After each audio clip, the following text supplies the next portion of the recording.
curandera, legítima doctorcita, legítima maestrecita, cura, cuerpecito. Una pregunta que nos interesa mucho que podamos conversar es de qué manera y por qué los estados modificados de conciencia resultan ser terapéuticos, ya sea con dependencia a drogas o eventualmente con otro tipo de trastorno.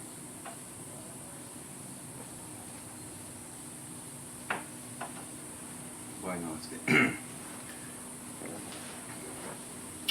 se puede abordar esa pregunta de diferentes maneras, ¿no? Pero a nivel, digamos, del cerebro tenemos tres cerebros diferentes, se puede decir así, ¿no? Eso es la teoría de MacLean. El cerebro, la corteza, que es el cuerpo de los mamíferos superiores, el cerebro mediano, que corresponde a los mamíferos inferiores, y la base, el cerebro de base, que corresponde a los reptiles, el cerebro reptiliano, donde está precisamente la glándula pineal, que tiene que ver con todo lo que es visiones, ¿no? Generalmente cuando se aborda la problemática en terapia, a través de la palabra, vamos a abordar la parte cortical, de comprensión, integración, ¿ya? Después se puede agregar técnicas psicoterapéuticas que tocan ya la emocionalidad, o la respiración autotrópica, técnicas por el estilo de Gestalt, etc., que van a abordar ya la parte más emocional del cerebro mediano, pero generalmente hay muy pocas técnicas que abordan esa parte del cerebro de la base, ¿no? El cerebro antiguo, ¿no? Y las plantas permiten precisamente abordar eso, tocar ese espacio donde encontramos no solamente las partes intelectuales, conceptuales, la parte emocional, pero que está inscrito en el cuerpo, ¿no? Como memoria personal y memoria ancestral. Entonces, ahí residen una serie de problemáticas que por lo general no se tocan en las terapias convencionales. Y hay ciertas patologías, especialmente en patología mental o las adicciones, donde ahí se juega una gran parte de la problemática, que es muy profunda, ¿no? Que tiene que ver con aspectos de sobrevivencia, que toca esta parte del cerebro, ¿no?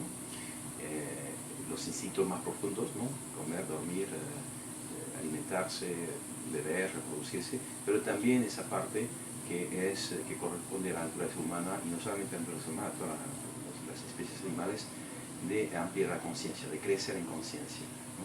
De ampliar poco a poco, ¿no? Su visión de la realidad y del mundo, de su presencia en el mundo, ¿no?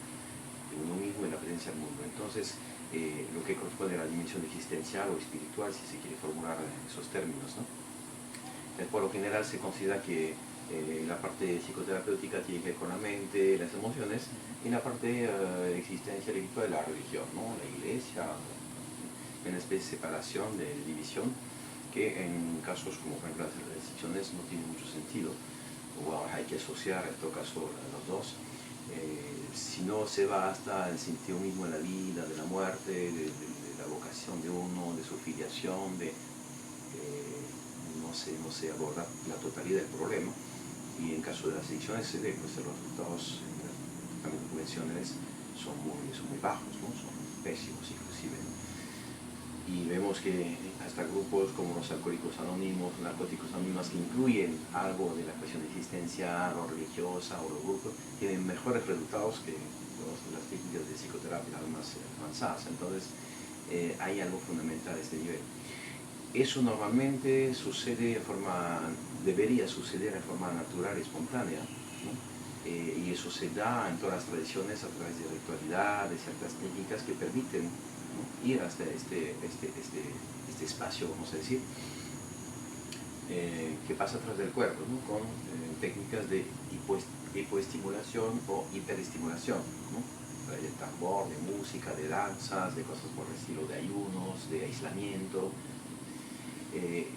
Y en situaciones extremas, ¿no? Espontáneamente secretamos hormonas, ¿no?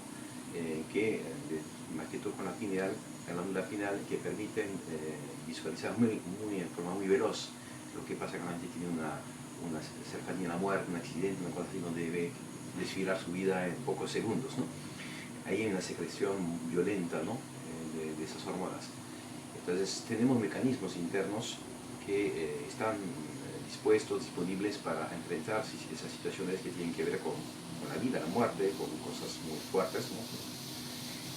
Esenciales, fundamentales en el ser humano, pero en la sociedad occidental hemos olvidado eso, no ejercitamos esas funciones, no las trabajamos, inclusive las reprimimos, ¿no?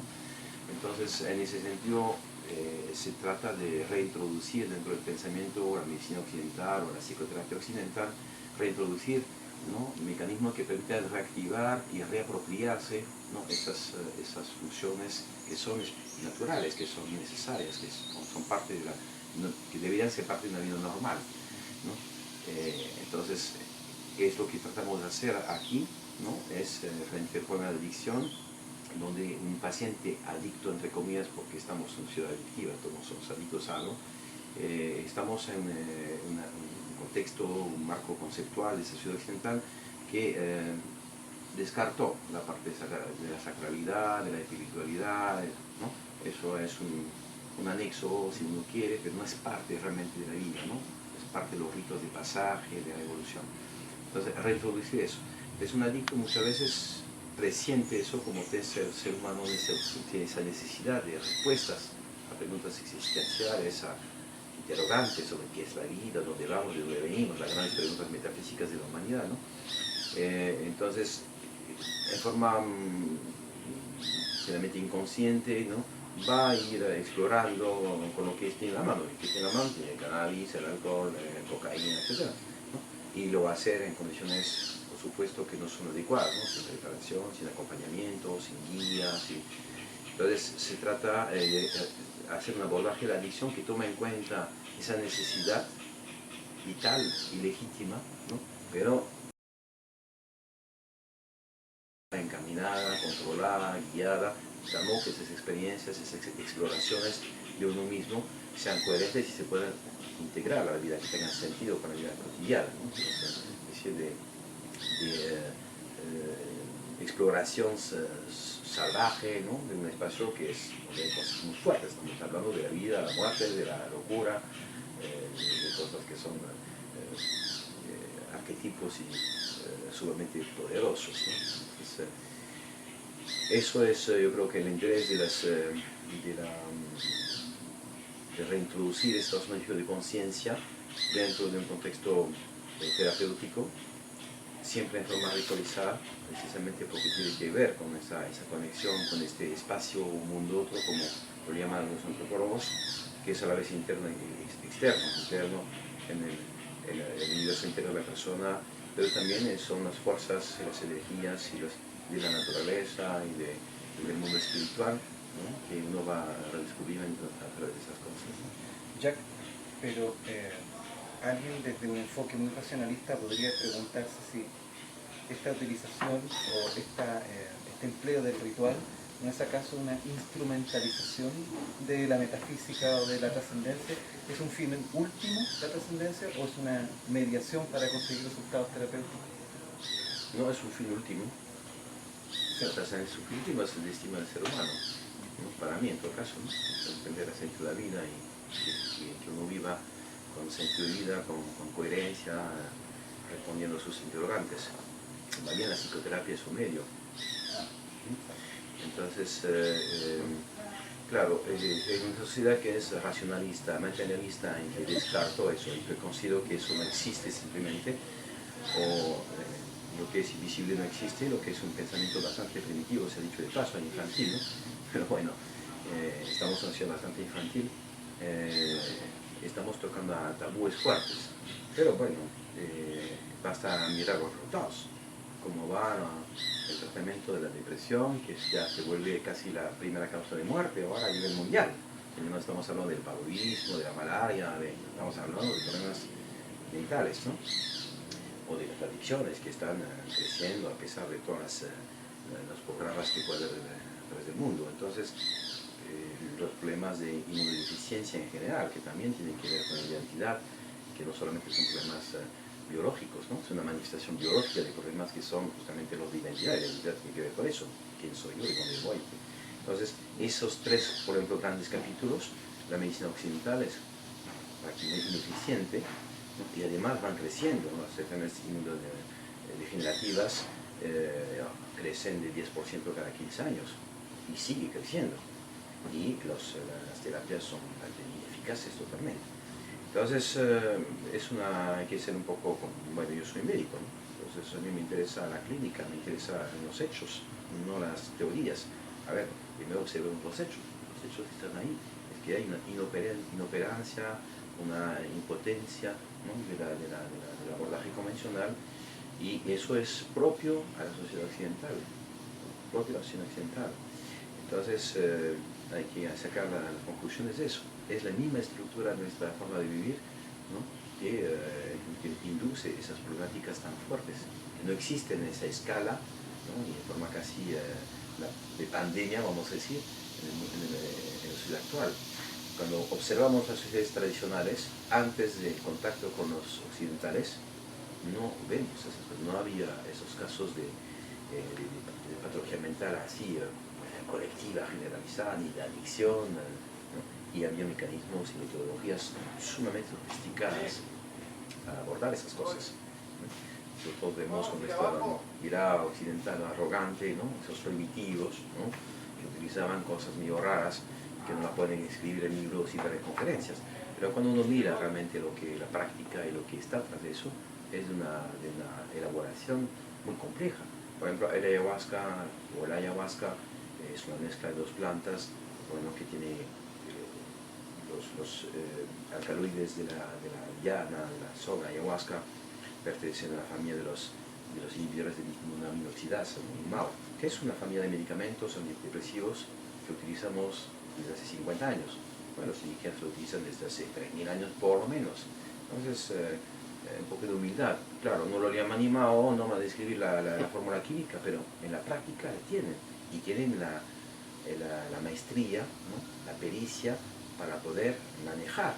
Pues no sé, una instrumentalización, en este caso es un manejo, como toda medicina, tiene sus indicaciones, contraindicaciones,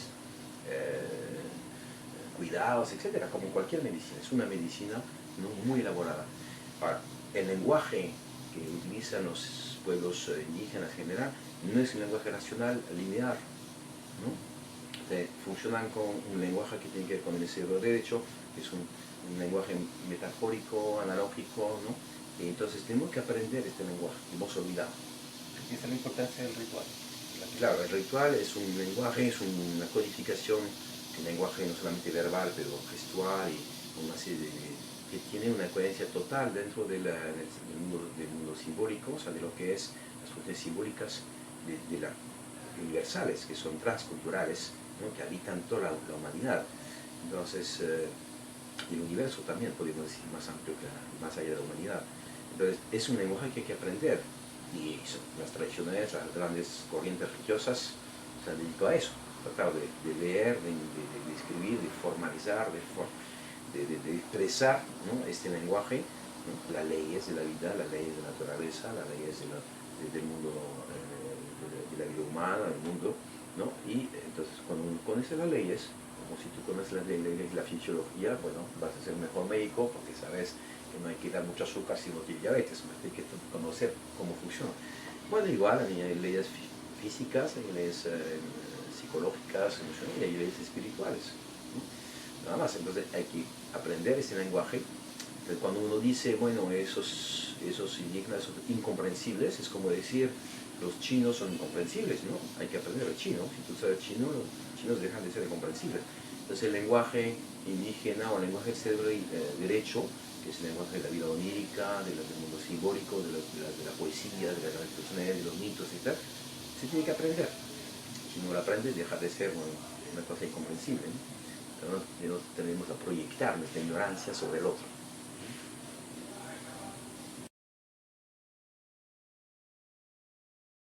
Tres grandes grupos de plantas que se utilizan en la medicina tradicional amazónica.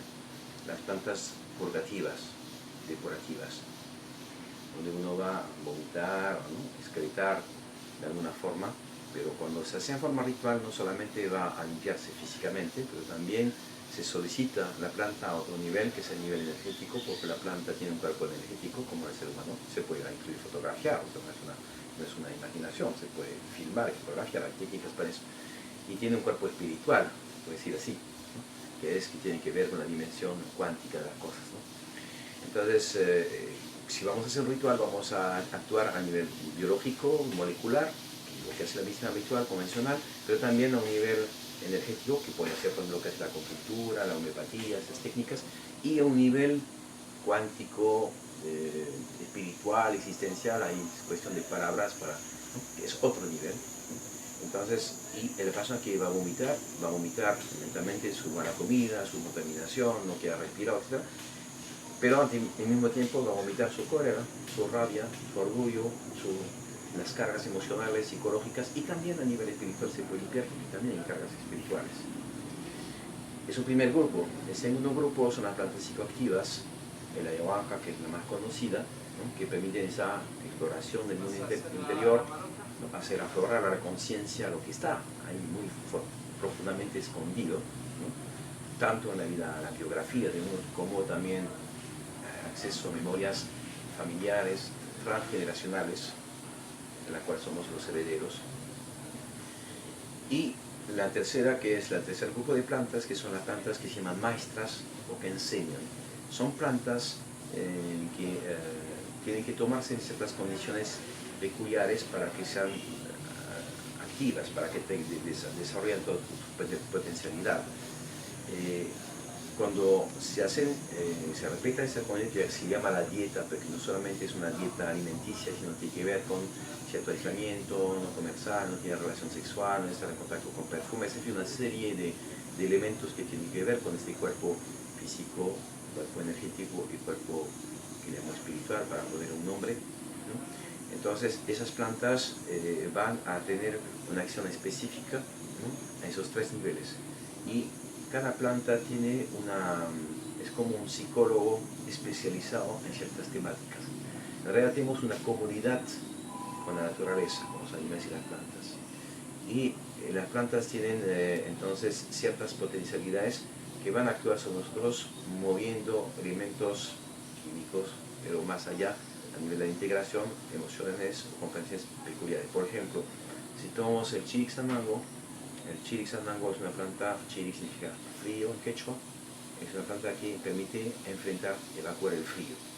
Eso se da a un nivel físico. Si una persona tiene reumatismo, cuando es húmedo y hace frío, ¿no? Se le puede dar esa planta y va a evacuar este frío y la persona ya se cura de su reumatismo. Ese es un primer nivel. Pero otro nivel, que es el nivel emocional. ¿Cuál es el frío emocional? Bueno, cuando no puedo expresar calor, no puedo recibir calor, estoy un poco encerrado, estoy tímido, soy una persona que no se expresa, que no se atreve, que no se de sí mismo, que cuando hay un desafío, un reto, se encierra, se retrae, ¿no? Y cuando tenemos mucho frío, mucho miedo, pues, ¿no? Tenemos frío, ¿no? Frío, ¿no? Entonces, esa planta va a permitir evacuar esos miedos, que la persona puede ver al mismo tiempo, en sus sueños, qué tipo de miedo tenía. ¿Miedo a qué? Miedo al otro, miedo a mi padre, mi madre, miedo a la vida, miedo a la...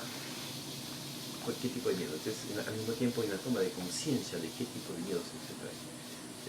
Y entonces permite evacuar eso, y también a nivel espiritual atreverse, ¿no? A vivir la vida espiritual, a abordar esa cuestión, esas grandes cuestiones interrogantes en el ser humano. Entonces, es una planta que va a permitir evacuar el frío, pero a nivel físico, psicológico, emocional y espiritual, ¿no? En otras formas, la persona se abre mucho, cambia el contacto con los demás, y eso se puede ver. La persona es muy cálida, ¿no? Puede ya abrazar, lo que no podía hacer antes, puede empezar a expresarse, a hablar lo que no hacía antes, etc. Entonces, eso es una constatación clínica también. De lo que dice el curandero indígena, ¿no? Esa planta es para el frío. Ahí nomás está cogido todo, no va a dar explicaciones. Cuando uno lo experimenta y lo explora, se da cuenta que esa expresión, sumamente sintética, dice enormemente muchas cosas. Entonces, está hablando de... Entonces, hay plantas que, pues esa planta que permite evacuar el frío, ¿no? El miedo. Hay otras plantas que van a enraizar. Una persona que está muy en el aire, que está ahí entera, que tiene dificultad a tomar decisiones, a tener los pies en la tierra, ¿no? Que cualquier emoción se tambalea emocionalmente, hay una planta que la naturaleza pisar tierra. Hay otra planta que va a permitir, por ejemplo, reconectar con el corazón, personas que son muy mentales, que están muy en la cabeza, toda la energía está acá, craneando, como decían, ¿no? Mentalizando todo el tiempo, tratando, ¿no? De repente empieza a abordar otra dimensión de la persona, que es sus emociones, sus penas, sus tristezas, sus alegrías, sus entusiasmos, ¿sí? Empieza a vivir desde un poco más el corazón y menos desde la mente. Y así, ¿no? Con una serie de plantas que tienen así función específica. Yo digo, tenemos un panel de psicólogos especializados vegetales, ¿no? Y se se ve en la clínica. O sea, yo soy médico otra vez, ¿no? Entonces a mí me interesa la clínica, ver, totalmente teorizar. Y sin decir dar ninguna información a los pacientes, a los que toman la planta, igual suceden las cosas. No es una sugerencia, ¿no? Se puede observar. Entonces, la dieta es importante porque se hace a largo plazo, dura varios días, una semana o más, ¿no? Y es la continuidad de los días. Entonces hay una especie de toma de conciencia a largo plazo con un cambio estructural en la persona. La energía de la planta se incorpora a la energía del ser humano. Del mismo modo que si comemos alimentos, después de 3-4 horas, etc., se incorpora, ya no hay alimento, se ha vuelto nosotros, y vamos a eliminar lo que no conviene. Eso demora, ¿no? Entonces después de comer una comida fuerte, uno descansa, una siesta, ¿no? No se va a correr una maratón. Bueno, da un tiempo de descanso, de reposo, para permitir que el cuerpo digiera. A nivel del cuerpo energético es la misma cosa, sino que es más lento. Entonces, si uno va a tomar plantas, de esta manera tiene que descansar, tiene que estar en una vida tranquila, etc., ¿no? Para durante 15 días, un mes, a veces más, hasta que esa energía de la planta, a nivel físico, pero también a nivel emocional, a nivel psicológico, se integre y ya es parte de la persona, es un cambio estructural. Por eso es muy importante, porque eso se queda, la persona ya cambió, no solamente cambió su mente, cambió estructuralmente, y eso se queda. Es un potencial terapéutico fenomenal en ese sentido, ¿no? A la condición siempre de hacer bien las cosas. Y entonces vemos en la práctica que cuando los pacientes están 2-3 meses acá, hacen una dieta de 8 días, hay un salto cualitativo, pasan un umbral, vuelven de los 8 días de dieta, ya cambia su mirada, cambia su cara, cambia su manera de ser, son diferentes, muy bien, la persona lo siente también. Entonces, por eso, a la diferencia de la ayahuasca, que es una planta que se toma en la noche durante ciertas horas, ¿no? Que pasa mucho más rápido, que pertenece a exploración, pero el cambio estructural no es tan fuerte, salvo si también se dieta la ayahuasca, porque se puede hacer también, tomar la ayahuasca dentro del contexto de dieta larga. También ahí sí. Entonces, esa técnica de la dieta, que tiene connotaciones bioquímicas que podemos estudiar, porque en la dieta, por ejemplo, se va a hacer una depresión del sodio y vamos a aumentar el potasio comiendo ciertos alimentos, eventualmente, ¿no? Plátano verde o ciertos pescados que tienen justamente bastante potasio. Entonces se provoca un desbalance intencional de tal modo a provocar una purga intracelular, ¿no? Muy profundo. Eso habría que explorarlo más a nivel científico. Pero de hecho, la explicación de esos mecanismos no solamente reside en el nivel físico, lo que tiende a hacer el mundo materialista, ¿no? A funcionar porque no, es una parte de la mediación que pasa por el cuerpo, es una parte que es a nivel psicológico, de otra parte que es a nivel espiritual. Entonces es un todo, ¿no? Una medicina holística en el sentido de integral, ¿no? Claro, a la condición siempre que sea muy, muy cuidadoso. Para que actúe la planta a este nivel físico, pues basta tomarla. Si tomo coca, por ejemplo, hoja de coca, si tengo un problema digestivo, yo necesito con hojas de coca y no tengo que hacer un ritual, es una cosa, y le pido a la planta solamente actuar a nivel molecular para regularizar mi digestión. Mi infusión de coca ya basta. Si quiero aprender con la coca, si quiero un poco utilizar, ¿no? O beneficiarme de los recursos psicoemocionales de la coca, ahí sí tengo que empezar a hacer una ritualización, porque ya voy a activar, ¿no? el efecto de la planta de coca a su nivel energético para que pueda ser asimilado en mi cuerpo energético. Y si quiero ser un curandero, un chamán, o qué sé yo, o desarrollar una mística a través de la coca, como he hecho en un bandido, por ejemplo, ahí sí necesita todo un procedimiento con una ritual muy estricta, muy rigurosa, es muy riguroso, ¿no? Y ahí sí van a aparecer esas dimensiones de enseñanza a través de visiones, a través de sueños, etc. Entonces, la planta no solamente es un ente biológico con sustancias farmacológicas, sí es eso, pero también un cuerpo energético y también un cuerpo espiritual. Bueno, y esos tres niveles de la planta también actúan en otros niveles del ser humano. Entonces, la dieta es una pieza clave y si la ayahuasca es más espectacular, vamos a decir, ¿no?, en el corto plazo, en realidad cuando se mira a largo plazo y los pacientes mismos lo sienten, lo viven, lo dicen, a largo plazo la dieta es más importante, ¿no?, sí, que la ayahuasca.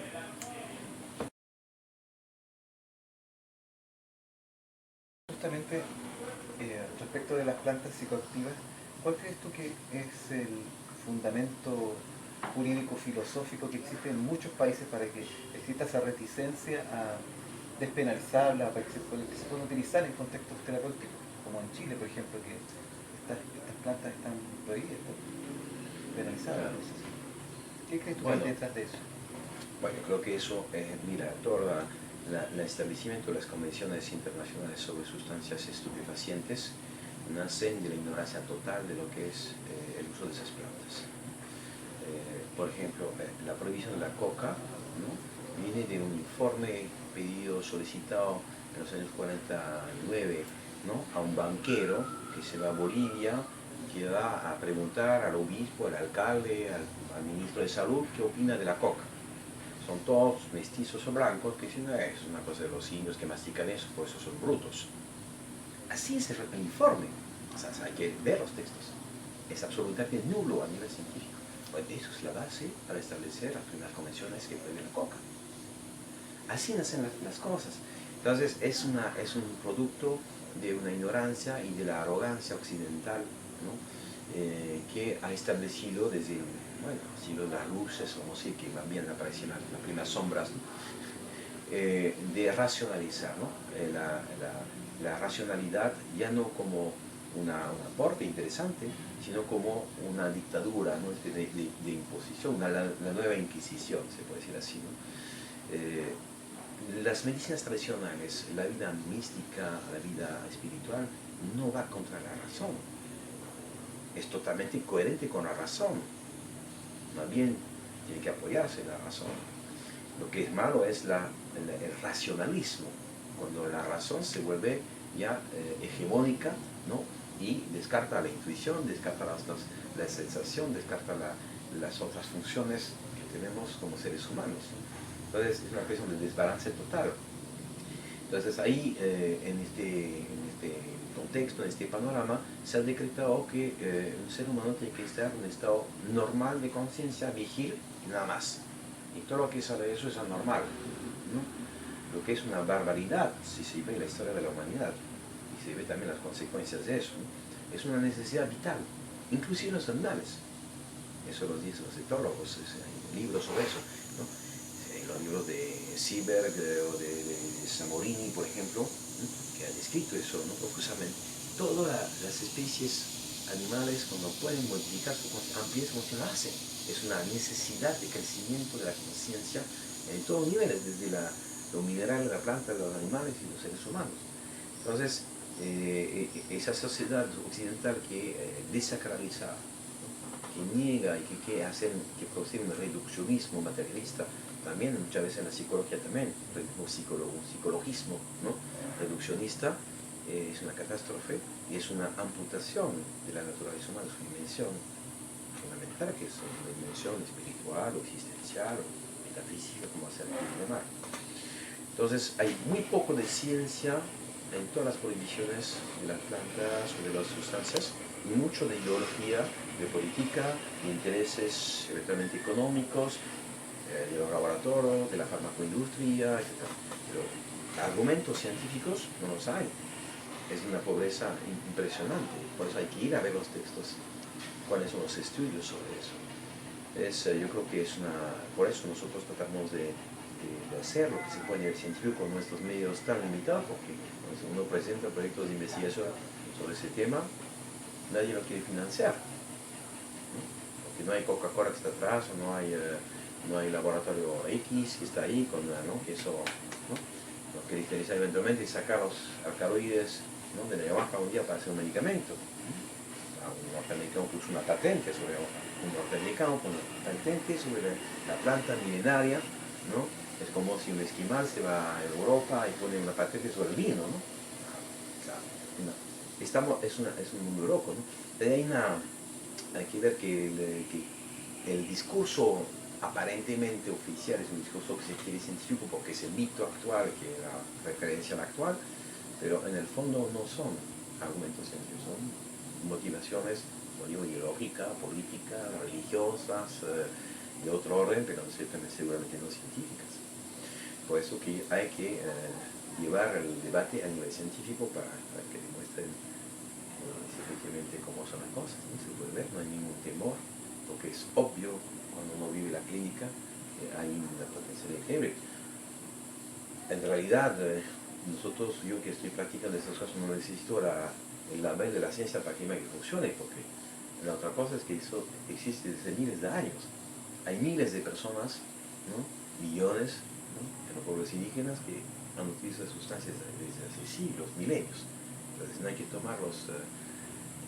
pensar frente a la arrogancia occidental que cree que los pueblos tradicionales son una especie de brutos, ¿no? Que ahí, ¿no? Como se lee en ciertos textos, que parece surrealista leer, por ejemplo, que los indígenas se morían de hambre en la selva, entonces agarraron unas hojas y masticaron, ya tiene efectos, ¿no? Primero no es cierto porque hay que cocinarlo, ¿no? Hay que encontrar las hojas de una planta y la corteza de otra. Entre 80.000 especies de la Amazonía, ¿cuál es la posibilidad estadística? ¿No? Y además tiene que cocinar de cierto tiempo. O sea, no es al azar, hay un conocimiento tras de eso, hay una metodología de investigación. Las medicinas incorporan constantemente elementos nuevos. Entonces, es una visión absolutamente, una ceguera, vamos a decir, no es una visión, una ceguera occidental, ¿no? Pensando que el famoso pensamiento mágico religioso de los pueblos indígenas, ¿no? Como decir, bueno, sí, tienen sus creencias, bueno, así no son, como no saben que es científico, entonces han imaginado que fue así, ¿qué pasa? Porque están hablando a un nivel de lenguaje metafórico, analógico, es como tomar la Biblia como un libro de ciencia. La Biblia no es un libro de ciencia, pero que dice las verdades fundamentales de la vida humana, ¿no? Entonces, si uno lee un libro un discurso, ¿no? De tipo metafórico analógico que dice verdades, pero lo dice en lenguaje que es adecuado, porque no se puede decir de otra manera, y que cree leer un texto científico, por supuesto, ¿no? La creación del mundo en la Génesis en 6 días es absurdo si no lo piensa en términos científicos, ese es el punto. Primero no había días antes que había un sol, el sol no existía, había días, entonces la conflicción. Entonces, yo creo que tenemos los occidentales, ¿no? Que desarrollar, ¿no? Nuestro cerebro derecho, recuperar, ¿no? Esa parte que hemos amputado. Y tampoco es idealizar los pueblos indígenas, que también necesitan ellos desarrollar, por ejemplo, su cerebro izquierdo, para organizarse mejor, para lo que están haciendo, ¿no? Entonces es un encuentro, hubo un desencuentro hace 5 siglos, ¿no? Ojalá pues que justamente en esa necesidad de sufrimiento que hay, podemos aprovechar o que sea una oportunidad para que haya un reencuentro respetuoso entre ambos, ¿no?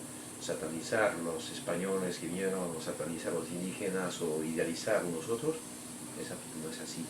El ser humano es ser humano donde sea, tiene su luz y tiene su sombra, todas las culturas tienen su luz y su sombra, y se trata de entablar diálogos y aportarse mutuamente, de fecundarse mutuamente. Pero las prohibiciones por lo general, por ejemplo en Francia se prohibió la ayahuasca. Yo conozco el tema porque yo soy francés, ¿no? Y el expediente científico es para no crearlo. Es una indigencia, una pobreza, pero abrumadora. Uno lee eso, que no es muy largo. Por ejemplo, en 2 años se basan sobre el hecho que es muy peligroso. A ver, ¿cuál es la peligrosidad?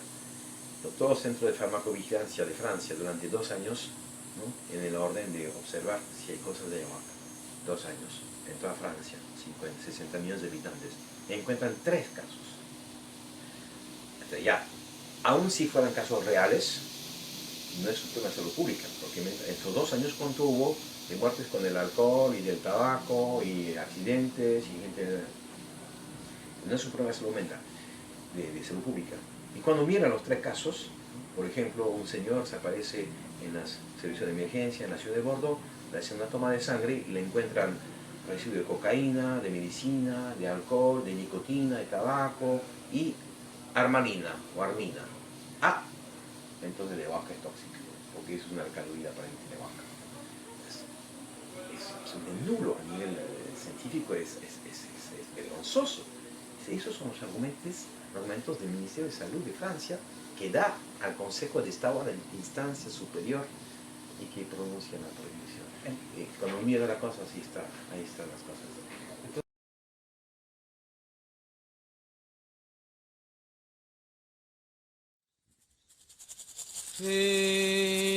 Un abrazo para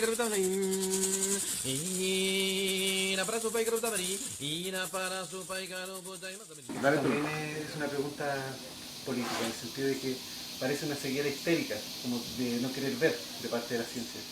¿Qué es lo que no quieren ver? ¿Cuál es la amenaza? ¿Cuál es el ciudadano que temen que podría surgir? Bueno, yo creo, ¿no? Yo creo que en el mundo, en el siglo XVI se introduce, ¿no?, un pensamiento racional, ¿no?, que se vuelve racionalista después, y cuya finalidad, y muy manifiesta además en los textos, por ejemplo, de los filósofos del siglo XVIII en Francia, ¿no?, Diderot, D'Alembert, que crearon toda esa corriente, que prepararon a la Revolución también francesa, es una finalidad antirreligiosa. Ellos asimilan la espiritualidad a la Iglesia Católica en esta época y rechazan, ¿no?, están en contra del poder. Puede haber ciertas razones, ¿no?, sobre eso, pero como se dice, botan el bebé con el agua del baño, ¿no?, se botan todo de una vez, ¿no? Entonces es una ciencia que se quiere desacralizar, y eso es una contradicción con la ciencia. De hecho, es un conocimiento, la de la ciencia, ¿no?, tiene que ver con un conocimiento de toda la vida. Entonces yo creo que es un combate básicamente espiritual, es una denegación de la dimensión espiritual, y que si se reintroduce esa dimensión, tambalea todo el modelo tal como está construido. Todavía no tiene nada contra la ciencia normal, porque no abarca la misma cosa. La ciencia, el protocolo, la metodología científica, ¿no?, especial en medicina, ¿no?, que ha sido muy desarrollado por Claude Bernard, ¿no?, en el siglo XIX, describe muy bien cuál es la epistemología de la ciencia. ¿A qué responde la ciencia? La ciencia responde a la pregunta del cómo funcionan las cosas. La fe o la religión responde al por qué. No son la misma pregunta ni las mismas respuestas. Cuando la ciencia pretende responder al por qué, está saliendo de su propia definición epistemológica. Porque la ciencia no puede afirmar la verdad, no es su función. La ciencia puede decir hoy día lo que no está considerado como falso, hasta que mañana un descubrimiento, una investigación va a descubrir que si era falso o era incompleto o incorrecto. Yo no soy un dinosaurio de la época prehistórica, pero cuando estudié medicina, a mí me dijeron que la glándula pineal era un vestigio de la evolución, que no sirve nada, un adorno. Se quedó ahí a los 30 años, es un absurdo total, está demostrado científicamente. Me dijeron que el apéndice era también igual, ¿no?, un vestigio de la evolución que está por ahí, pero en realidad el apéndice, la placa de Peyer, entonces el sistema linfático es un órgano de defensa que tiene función, y cuando se hace amputación del apéndice aumentan las toxinas, entonces tiene que ver con la inmunidad, etc. Entonces pensar primero que en el cuerpo hay cosas que no sirven, eso tiene que inventar un occidental que piensa que la vida no tiene sentido, que hay cosas que son absurdas. Entonces la ciencia no puede afirmar la verdad, puede decir hoy día lo que conocemos como, hasta donde sabemos, como cierto es esto, ¿no? Me dijeron que un nervio que se corta ya no puede crecer, ya no se puede recuperar. Clínicamente es totalmente falso, está demostrado. Entonces, eso no es una crítica a la ciencia puede afirmar, pero el problema es que cuando afirma que eso es una verdad, o sea, decir es demostrado científicamente equivale ahora en el pensamiento colectivo a decir eso es la verdad. Eso no es real, es falso desde la misma epistemología de la ciencia, sin ser enemigo de la ciencia, no, recordando lo que propone la ciencia. Tiene un marco conceptual que funciona, ¿no?, dentro de sus criterios. Ahora, mientras abordamos la ciencia convencional, ¿no?, nos quedamos en la medicina actualmente. Para mí, más o menos, el pensamiento médico actual se basa en a lo mejor en la teoría del vapor, ¿no? Siglo XIX. O sea, un pensamiento pre-relativista. En 1905 aparece la relatividad con Einstein, después la mecánica cuántica y todo eso. Eso es absolutamente ausente de la práctica médica. No tiene absolutamente, hoy día, para un médico cualquiera, no tiene absolutamente ninguna implicancia lo que se descubrió hace más de un siglo ahora, ¿no?, y que demostrado científicamente no existe. Entonces, la medicina es totalmente atrasada en cuanto al mismo conocimiento científico para integrarlo en su práctica. No hay necesidad de apelar a la espiritualidad,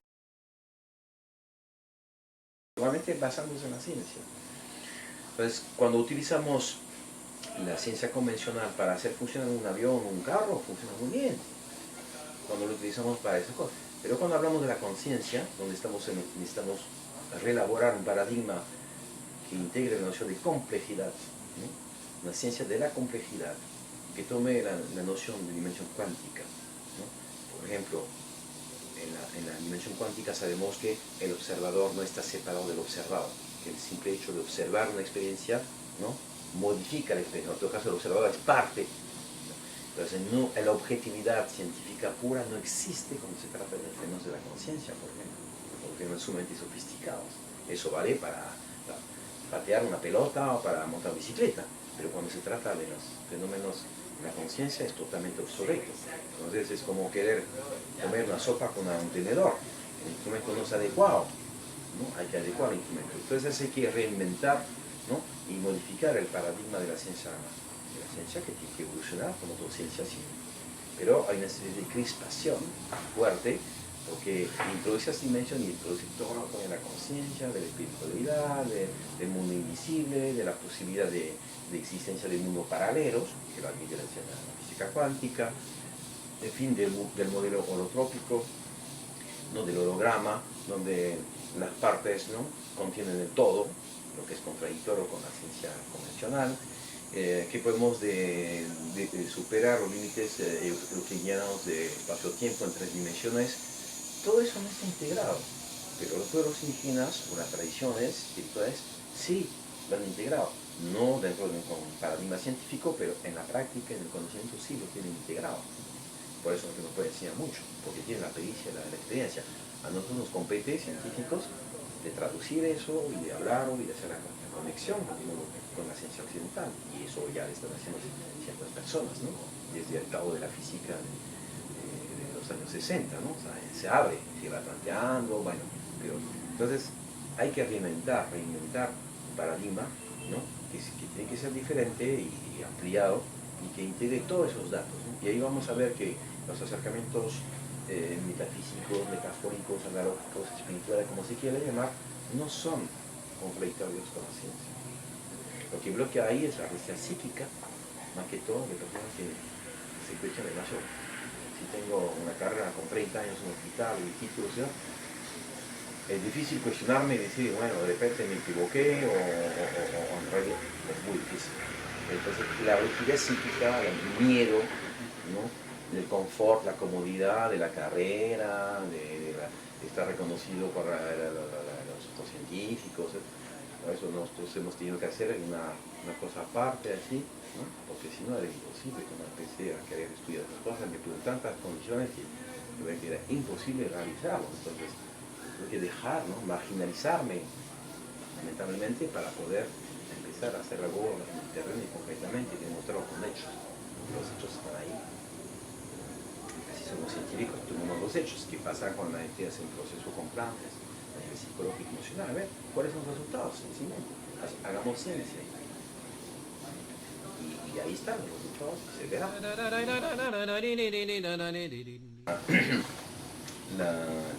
Hay una necesidad absoluta, es que el terapeuta que pretende realmente no abarcar esa dimensión, vamos a decir, tan personal, tiene que pasar por la experiencia, tiene que pasar por la autoexperimentación, porque esas cosas no se aprenden en libros, el libro ya entra por acá, ¿no?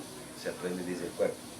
O sea, el instrumento básico de aprendizaje es el cuerpo mismo, el cuerpo de la persona, porque ahí están los archivos, ¿no? Ahí está el conocimiento. Entonces, si uno no pasa por la experiencia, no puede entender.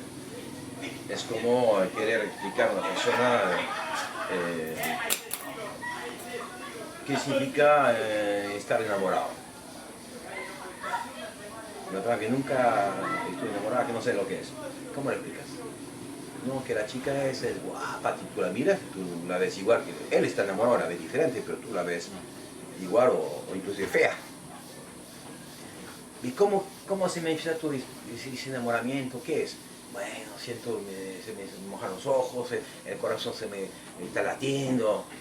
No, yo cuando hago mi jogging en la mañana también se me mojan los ojos y el corazón me mira. Enamorarse será hacer jogging, es lo mismo.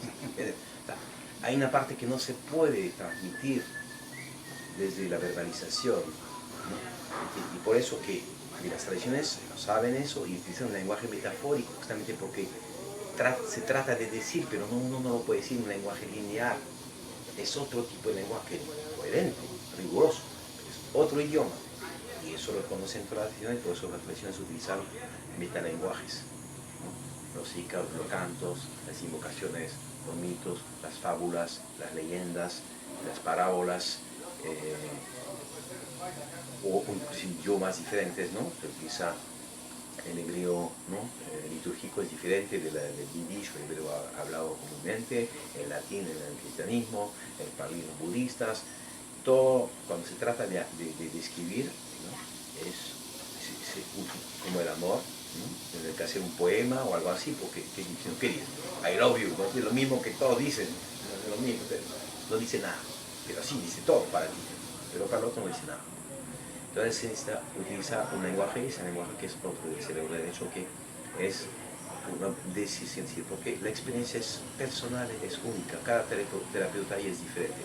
No se puede aplicar técnicas en estricto sensu, hay que conocer técnicas, pero después es el terapeuta que entra a interrelación según su personalidad, su psicología, y uno va a ser eficaz para tratar la depresión, y otro para acompañar personas al fin de vida, y otro para tratar abusos sexuales, y otro para, según su propia patología, según su propia vivencia, su historia, ¿no? Un terapeuta por lo general no es bueno para curar lo que ha sido su propia problemática, y todos tenemos problemática, todos tenemos problemas. Todos tenemos historia, todos tenemos familia, todos tenemos miedos.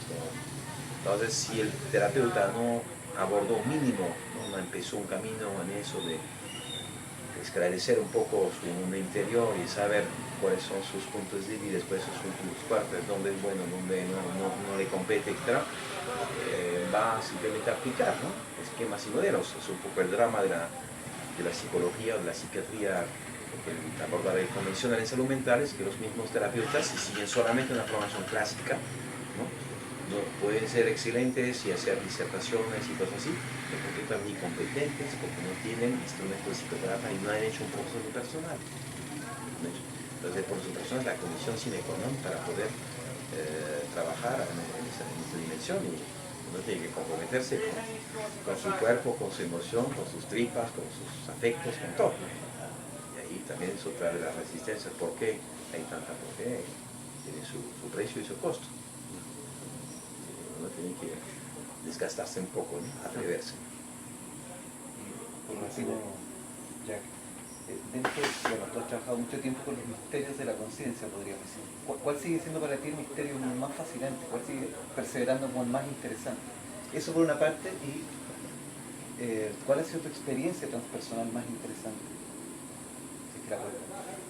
Bueno, ¿cuál es el misterio más, no sé, pero es una pregunta tan amplia, pero el misterio es que cada ser humano para mí es un universo insondable, ¿no? O sea, cada ser humano es un misterio.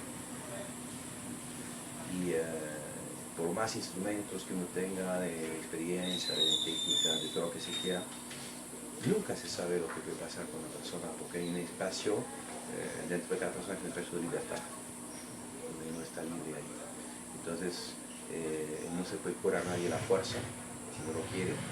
Y cada persona a veces podemos tener cierta frustración, por ejemplo, porque pensamos que un paciente no hemos podido dar bien, no ha hecho un proceso como hubiéramos querido, etc.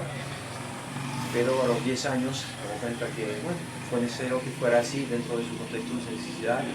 Pues, quisiéramos, ¿no? Como toda ambición humana, ¿no? De poder, que el paciente entra, pum, sale, está bien, ¿no? O sea, es así, ¿no? Entonces, porque hay una intimidad de cada ser humano con su propio destino, no sé, con Dios, con la vida, que es intocable, que nadie puede entrar en ese espacio, ¿no? Entonces, el misterio de la vida es insondable, ¿no? Yo diría que a medida que uno va, bueno, adquiriendo un poco de experiencia, de conocimiento, qué sé yo, se responden preguntas que uno tenía, pero aparecen más interrogantes. Entonces el panorama se va ampliando constantemente y bueno, es inabarcable, es inmenso. Entonces si uno lo toma de forma negativa, pues se deprime, ¿no? Porque nunca... Pero si lo toma como una riqueza extraordinaria de la vida, ¿no? Y que uno siempre descubrir, reencantarse, como dicen, ¿no? Reencantarse con esa vida increíble, ¿no? Extraordinaria, fascinante, ¿no? Maravilloso, ¿no? Supera toda imaginación. Por eso un paciente que en la calle nunca sé si se va a curar o no. Nunca se sabe. Esa libertad humana, ¿no? Fundamental, y en esta libertad, este núcleo, no sé cómo decir, espacio interior a cada persona, hay una zona, como digo, que es intocable, ¿no? que siempre es pura. Eso también es una cosa muy misteriosa y fascinante, ¿no? Por más que una persona ha vivido cosas terribles, una historia de vida absolutamente lamentable, con tantas cosas, y muchas drogas, y todo lo que se quiera, de delincuencia, de abuso, en fin, una familia absolutamente disfuncional, y todo lo que... Hay siempre un espacio intocable. Eso es... me impresiona siempre ver eso. Bueno, hay muchas cosas, no se puede... Pero de repente, una que me viene ahorita, ¿no? Porque pues, yo tengo una formación, yo soy francés, en el mundo del cartesianismo, ¿no? Y más una formación de médico, todo eso, entonces tenía un bagaje, ¿no? También, y mis resistencias y mis miedos, y sobre existirá todo este mundo, ¿no? Como es, este mundo tan invisible, existen los espíritus, existe, ¿qué hay, no? O sea, y por más que tengo respeto y amistad con los indígenas, todo eso, a veces dicen cosas que, ¿cómo es eso, no? ¿Cómo se entiende? ¿Qué significa, no? Entonces, una vez tomando justamente ayahuasca, ¿no? Que ha sido una experiencia particular, se me dijo, apareció esa voz interior, puede ser inconsciente, puede ser Dios, puede ser la plata, en fin, no importa, pero esa voz que es más allá de uno mismo, de la conciencia ordinaria, y me dice que tengo que conseguir un lorito con una mancha amarilla en la frente, ¿no? Me parece una fantasía, ¿sabes? ¿Qué significa eso? Interpretar el simbólico, entender qué es el labio, qué es la mancha, el tercer ojo, pero... Y me fui de viaje a Iquitos y justamente estaba ahí comiendo y pasa un tipo vendo sus loritos en un palo ahí y en el medio había uno con una mancha. Y lo compró, lo compré. Y me decía que tenía que tener esa ave siempre conmigo en las sesiones. Pero tenía que entender el por qué. Entonces, mi punto de vista, mi punto de partida, digamos, en todo eso, es yo no conozco ese mundo. Soy alguien ignorante sobre todas esas cosas. Mis maestros indígenas, mis curanderos con quien trabajo, no me lo van a explicar como racional, no es lenguaje. Que me dicen, haz eso, haz otro. Entonces, si empiezo a criticar, ¿y por qué me hizo eso y para qué? Entonces yo lo que voy a hacer yo pongo mi racionalidad, mis criterios, mis análisis, mis categorías, las pongo ahí, ¿no? De lado, y hago lo que me dice. ¿Te para de cabeza? Me paro de cabeza, ¿no? Sin que, así, obedecer. Y después de 6 meses voy a parar, voy a volver, retomar y a ver, ¿qué estoy? ¿Cómo estoy? ¿Estoy mejor? ¿Entendí cosas? ¿Cómo va? ¿No? Pero dejar espacios de uno no critica nada y solamente hace. Aunque no se entiende, aunque le parece absurdo, que es una fantasía. Entonces hice eso, comprar este logo, y lo tenía en la sesión. Y era una costumbre, hasta el punto que me olvidaba, el logo está acá, se subía en la cabeza, bajaba, y estaba acostumbrado que era como una vestimenta, o no, ya no. Y una sesión particular, fue muy fuerte, tuve una variación, efectos de la vaca muy fuertes, muy poderosos, ¿no? Y entonces esa voz interior me dice, tú vas a estar 2 días y 2 noches mareado, no vas a subir la mareación, 2 días y 2 noches. Entonces, bueno, de cierta manera me tranquilizó porque tenía esa voz que me acompañaba, que me decía la cosa, al mismo tiempo, ¿qué va a pasar? Entonces, efectivamente fue así. Mis amigos que estaban conmigo se asustaron. Está loco. Está volviéndose loco, está perdiendo los papeles, está allá, ¿qué será? Y yo tenía, y no puedo explicarles porque está tanto dentro de la experiencia que no puedo decir, ¿sabe qué? He visto eso, entonces no te preocupes. No podía verbalizar todas esas cosas. Pero interiormente yo me sentía tranquilo porque veía todo lo que pasaba a mi alrededor, estaba muy hiperconsciente inclusive, pero no lo podía formular. Entonces yo les señalé que me dejan tranquilo, que no se preocupen. Se preocupan de todos modos porque me veían totalmente, ¿no? Desquiciado o raro, en fin. Y eso duró 2 días y 2 noches, sin dormir. Y tuve una cantidad increíble de información, ¿no? Personales, sobre la vida, plantas. Ha sido una...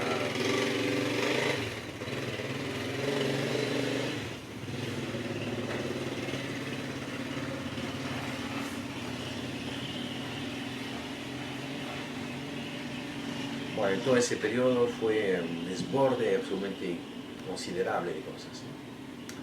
Y después de esos 2 días, 2 noches, me sentía muy agotado. ¿No? O sea, en un momento sentí ya no podía más, ¿no? Porque estaba bombardeado día y noche de cosas, ¿no? La sesión de Huaca duran 2 días, ¿no? O sea, era absolutamente agotador, ¿no? Y llegó un momento en que yo estaba solo en un cuarto, había hecho vaciar todo el cuarto, porque está tan sensible que percibía la energía de las cosas y me molestaba que ya estaba absolutamente tranquilo en el cuarto.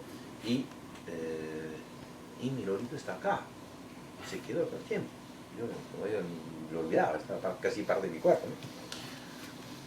Y llegó un momento en que sentí un agotamiento y ahí sí dije yo, ya ahorita ya no puedo más, yo quisiera realmente que se pare eso, descansar, dormir, ya desconectarme, porque era a las 6 de la mañana, 6 de la mañana, ya era de día, estaba solo, ahí en Trusa, porque hacía mucho calor. Y entonces, de momento me eché en el piso a descansar, a ver si podía finalmente descansar, ¿no? Y se me había anunciado que iba a durar 2 días, 2 noches, ¿no? Y entonces en este momento, este lorito, que yo estaba echado, empezó a caminar alrededor mío. Y en un momento vino así y me dio con su pico un golpe ahí en la oreja. Y yo estaba echado, y en este momento fue como una orden, yo empecé a ver mi cuerpo moverse, pero yo no me daba nada, ¿no? Agarré así que no lo puedo hacer ahorita, ¿no? ¡Clac! Me hizo sonar el tumor de la mano. Y el loro empezó y después mandaba órdenes a mi cuerpo, o con un golpe en una parte de mi cuerpo, o emitía un sonido, un grito, o en un momento extendía el ala así, y me sobaba, ¿no? Y cada vez desencadenaba una especie de cosa de yoga, no sé, nunca había dicho esas cosas, y cada vez clac, clac, clac, clac, clac, clac. Y yo estaba fascinado porque pero eso nadie me lo va a creer, está sola, me decía que estoy delirando. está bien despierto y de día también. Y fue una cosa que duró una hora y media, 2 horas, o sea, bastante largo. Y a medida se me iba acomodando. Un momento sentí que iba a caer como una especie de narcolepsia. Ella corría y me gritaba, me encontraba sentado, después me encontraba de pie. O sea, yo no mandaba nada. Y absolutamente increíble, ¿no? Y en un momento termino la cosa, como que ya había terminado su tarea, yo estaba absolutamente perfecto, como si hubiera dormido 2 días, una mente lúcida, totalmente descansado, no había dormido nada. Entonces abrí la puerta, todos mis amigos, mi hermano estaban ahí diciendo, ¿qué le pasa? ¿Qué estará? ¿Qué? ¿No? Estaban muy preocupados. Abrí la puerta y me miraron así como, a ver, ¿cómo está el loco? Y dije, ¿y dónde está el desayuno? ¿Está bien? Claro, porque por ese problema. En fin. Entonces, como la coherencia de una cosa anunciada, un loro que compró, que encuentro precisamente, y todo ese desarrollo, la cantidad de información que tengo en esa experiencia y la ruptura, ¿no? Porque ahí donde está la sugerencia. Se sugiere a un lorito, ¿dónde está la? Ahí hay una especie de ruptura en la lógica convencional, vamos a decir, ¿no? Donde interviene un fenómeno material, real, con un animal, ¿no? Y que es coherente con la vivencia, ¿no? Entonces ahí donde está la sugerencia, donde está la, ¿no? Con la visión de vaca, bueno, te pueden decir esa elaboración, que es una sugerencia, que tú la arriba alguna vez y todo. Ahí sí. Entonces eso fue una experiencia, una de las experiencias que me marcó mucho por romper, ahí hay algo que supera todo lo que sé, todo lo que entiendo, pero que es real y que lo vivo y además con un resultado positivo, ¿no? Positivo, coherente, que me hizo muy bien, finalmente, ¿no? Entonces, bueno, ese tipo de experiencias que ahí pues las explicaciones convencionales, no, es una sugerencia, no caben ahí, solamente ahí plantea un misterio, ¿cómo es eso? ¿Cómo funciona eso? ¿Qué operó ahí? Y no tengo otra respuesta hasta hoy, por eso, es un misterio todo eso. Bueno, absolutamente, muchas gracias. Bueno, gracias a ustedes por su confianza.